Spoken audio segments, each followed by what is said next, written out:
Hail, wanderer. Would you like to hear a tale?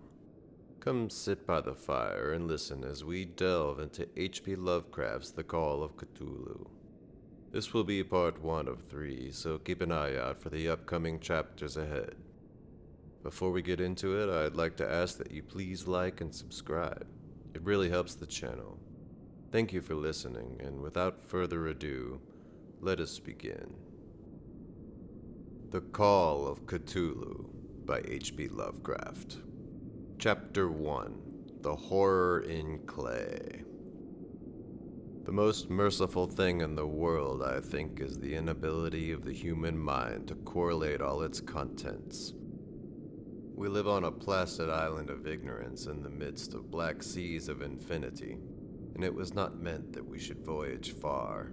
The sciences, each straining in its own direction, have hitherto harmed us little, but someday the piecing together of dissociated knowledge will open up such terrifying vistas of reality and of our frightful position therein, that we shall either go mad from the revelation or flee from the deadly light into the peace and safety of a new dark age. Theosophists have guessed at the awesome grandeur of the cosmic cycle wherein our world and the human race form transient incidents. They have hinted at strange survivals in terms which would freeze the blood if not masked by a bland optimism.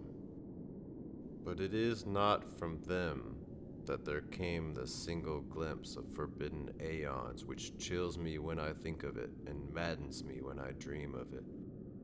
That glimpse, like all dread glimpses of truth, flashed out from an accidental piecing together of separated things. In this case, an old newspaper item and the notes of a dead professor. I hope that no one else will accomplish this piecing out. Certainly, if I live, I shall never knowingly supply a link in so hideous a chain. I think that the professor, too, intended to keep silent regarding the part he knew, and that he would have destroyed his notes had not sudden death seized him.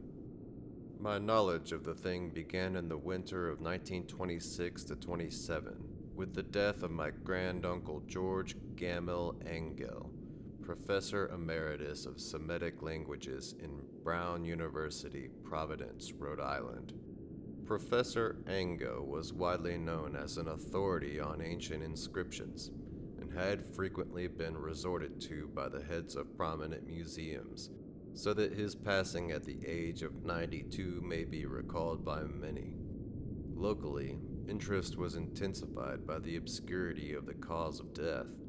The professor had been stricken whilst returning from the Newport boat, falling suddenly, as witnesses said, after having been jostled by a nautical-looking Negro who had come from one of the queer dark courts on the precipitous hillside which formed a shortcut from the waterfront to the deceased's home in William Street. Physicians were unable to find any visible disorder, but concluded after perplexed debate that some obscure lesion of the heart, induced by the brisk ascent of so steep a hill by so elderly a man, was responsible for the end. At the time, I saw no reason to dissent from this dictum, but latterly I am inclined to wonder, and more than wonder. As my granduncle's heir and executor, for he died a childless widower, I was expected to go over his papers with some thoroughness, and for that purpose moved his entire set of files and boxes to my quarters in Boston. Much of the material which I correlated will later be published by the American Archaeological Society, but there was one box which I found exceedingly puzzling, and which I felt much averse from shewing to other eyes. It had been locked, and I did not find the key till it occurred to me to examine the personal ring which the professor carried always in his pocket. Then, indeed, I succeeded in opening it, but when I did so, seemed only to be confronted by a greater and more closely locked barrier. For what could be the meaning of the queer clay bas-relief and the disjointed jottings, ramblings, and cuttings which I found? Had my uncle in his latter years become credulous of the most superficial impostures? I resolved to search out the eccentric sculptor responsible for this apparent disturbance of an old man's peace of mind. The bas-relief was a rough rectangle less than an inch thick and about 5 by 6 inches in area, obviously of modern origin. Its designs, however, were far from modern in atmosphere and suggestion, for although the vagaries of cubism and futurism are many and wild, they do not often reproduce that cryptic regularity which lurks in prehistoric writing. And writing of some kind, the bulk of these designs seems certainly to be, though my memory, despite much familiarity with the papers and collections of my uncle, failed in any way to identify this particular species, or even hint at its remotest affiliations. Above these apparent hieroglyphics was a figure of evidently pictorial intent, though its impressionistic execution forbade a very clear idea of its nature. It seemed to be a sort of monster, or symbol representing a monster, of a form which only a diseased fancy could conceive. If I say that my somewhat extravagant imagination yielded simultaneous pictures of an octopus, a dragon, and a human caricature, I shall not be unfaithful to the spirit of the thing. A pulpy, tentacled head surmounted a grotesque and scaly body with rudimentary wings, but it was the general outline of the whole which made it most shockingly frightful. Behind the figure was a vague suggestion of a cyclopean architectural background. The writing accompanying this oddity was, aside from a stack of breast cuttings, in Professor Engel's most recent hand, and made no pretense to literary style.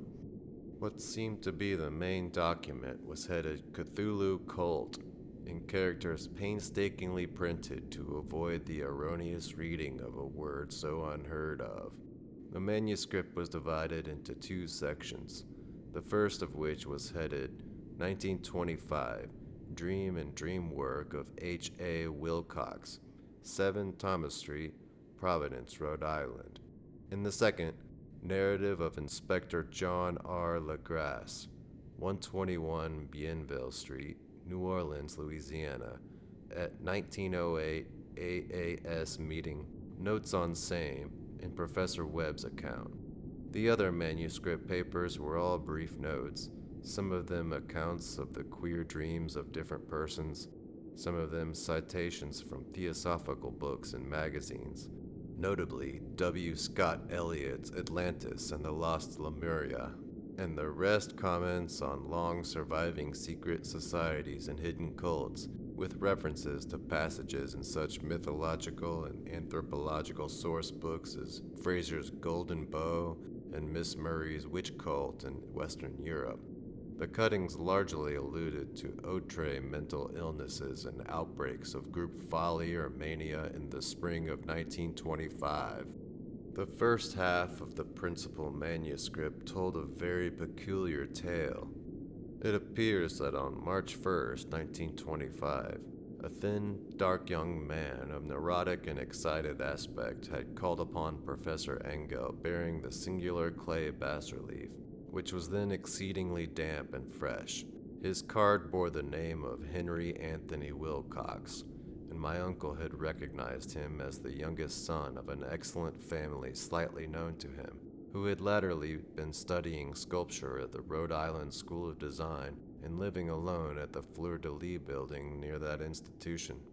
Wilcox was a precocious youth of known genius but great eccentricity, and had from childhood excited attention through the strange stories and odd dreams he was in the habit of relating. He called himself psychically hypersensitive, but the Stead folk of the ancient commercial city dismissed him as merely queer. Never mingling much with his kind, he had dropped gradually from social visibility, and was now known only to a small group of aesthetes from other towns. Even the Providence Art Club, anxious to preserve its conservatism, had found him quite hopeless. On the occasion of the visit, ran the professor's manuscript, the sculptor abruptly asked for the benefit of his host's archaeological knowledge in identifying the hieroglyphics on the bas-relief. He spoke in a dreamy, stilted manner which suggested pose and alienated sympathy, and my uncle showed some sharpness in replying, for the conspicuous freshness of the tablet implied kinship with anything but archaeology. Young Wilcox's rejoinder, which impressed my uncle enough to make him recall and record it verbatim, was of a fantastically poetic cast which must have typified his whole conversation, and which I have since found highly characteristic of him. He said, "It is new indeed, for I made it last night in a dream of strange cities, and dreams are older than brooding Tyre, or the contemplative Sphinx, or garden-girdled Babylon." It was then that he began that rambling tale which suddenly played upon a sleeping memory and won the fevered interest of my uncle. There had been a slight earthquake tremor the night before, the most considerable felt in New England for some years, and Wilcox's imagination had been keenly affected. Upon retiring, he had had an unprecedented dream of great cyclopean cities of Titan blocks and sky-flung monoliths, all dripping with green ooze and sinister with latent horror. Hieroglyphics had covered the walls and pillars, and from some undetermined point below had come a voice that was not a voice, a chaotic sensation which only fancy could transmute into sound, but which he attempted to render by the almost unpronounceable jumble of letters, Cthulhu Fatagan. This verbal jumble was the key to the recollection which excited and disturbed Professor Engel. He questioned the sculptor with scientific minuteness, and studied with almost frantic intensity the bas-relief on which the youth had found himself working, chilled and clad only in his night clothes, when waking had stolen bewilderingly over him. My uncle blamed his old age, Wilcox afterward said, for his slowness in recognizing both hieroglyphics and pictorial design. Many of his questions seemed highly out of place to his visitor, especially those which tried to connect the latter with strange cults or societies, and Wilcox could not understand the repeated promises of silence which he was offered in exchange for an admission of membership in some widespread mystical or paganly religious body. When Professor Engel became convinced that the sculptor was indeed ignorant of any cult or system of cryptic lore, he besieged his visitor with demands for future reports of dreams. This bore regular fruit, for after the first interview, the manuscript records daily calls of the young man, during which he related startling fragments of nocturnal imagery whose burden was always some terrible cyclopean vista of dark and dripping stone, with a subterranean voice or intelligence shouting monotonously in enigmatical sense impacts, uninscribable save as gibberish. The two sounds most frequently repeated are those rendered by the letters Cthulhu and Relie. On March 23rd, the manuscript continued, Wilcox failed to appear, and inquiries at his quarters revealed that he had been stricken with an obscure sort of fever and taken to the home of his family in Waterman Street. He had cried out in the night, arousing several other artisans in the building, and had manifested since then only alternations of unconsciousness and delirium.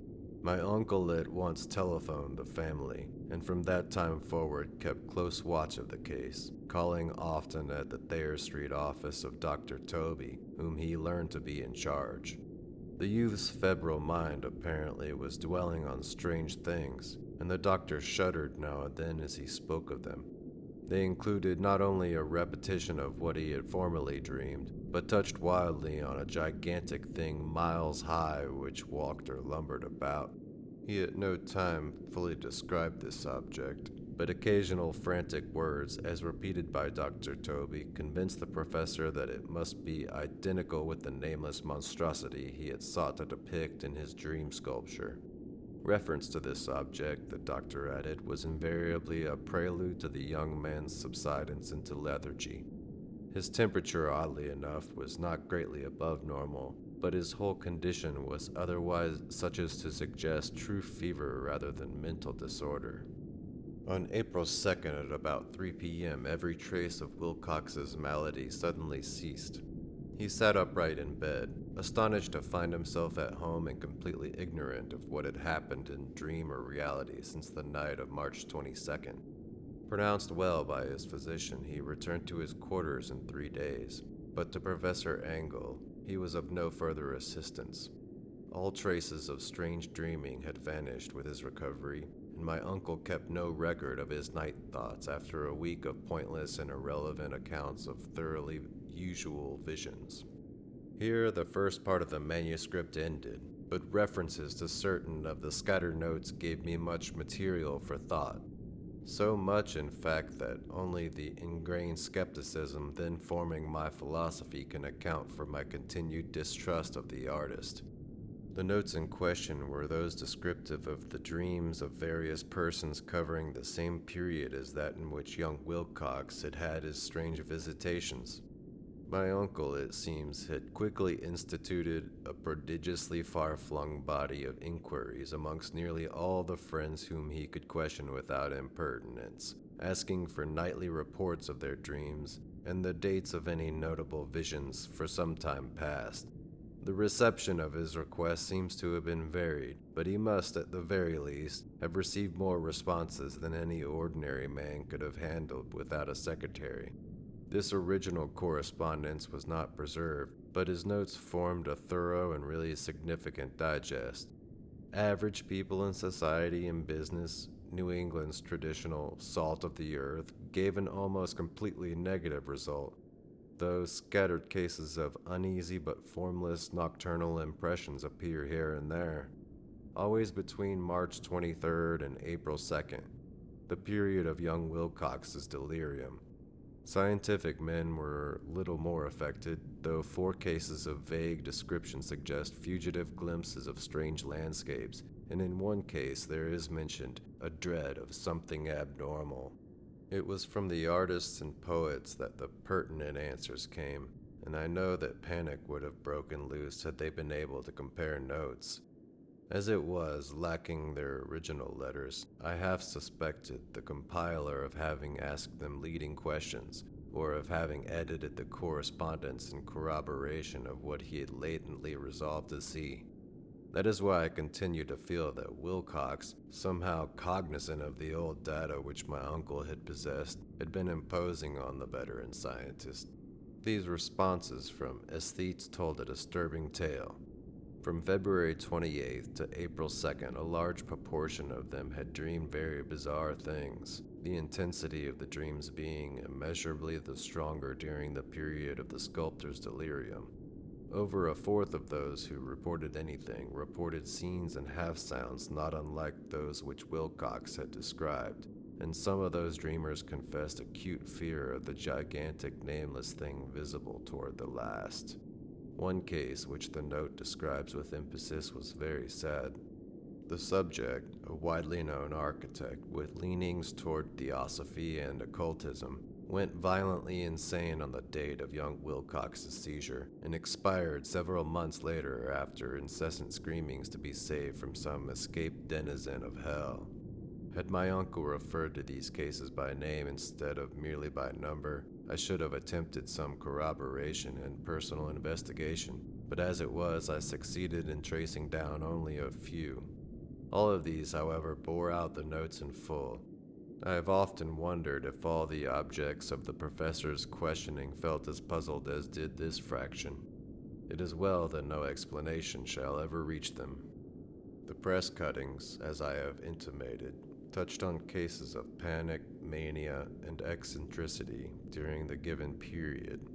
Professor Engel must have employed a cutting bureau, for the number of extracts was tremendous and the sources scattered throughout the globe.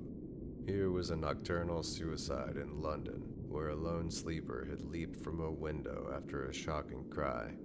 Here, likewise, a rambling letter to the editor of a paper in South America, where a fanatic deduces a dire future from visions he has seen. A dispatch from California describes a theosophist colony as donning white robes en masse for some glorious fulfillment which never arrives.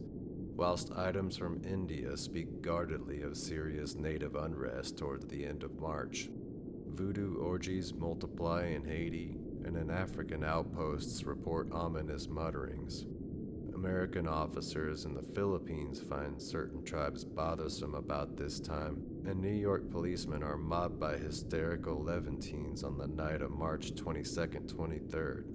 The west of Ireland, too, is full of wild rumor and legendary, and a fantastic painter named Ardois Bonneau hangs a blasphemous dream landscape in the Paris Spring Salon of 1926.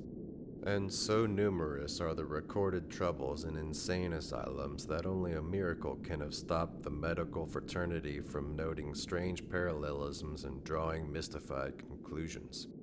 A weird bunch of cuttings, all told, and I can at this date scarcely envisage the callous rationalism with which I set them aside, but I was then convinced that young Wilcox had known of the older matters mentioned by the professor.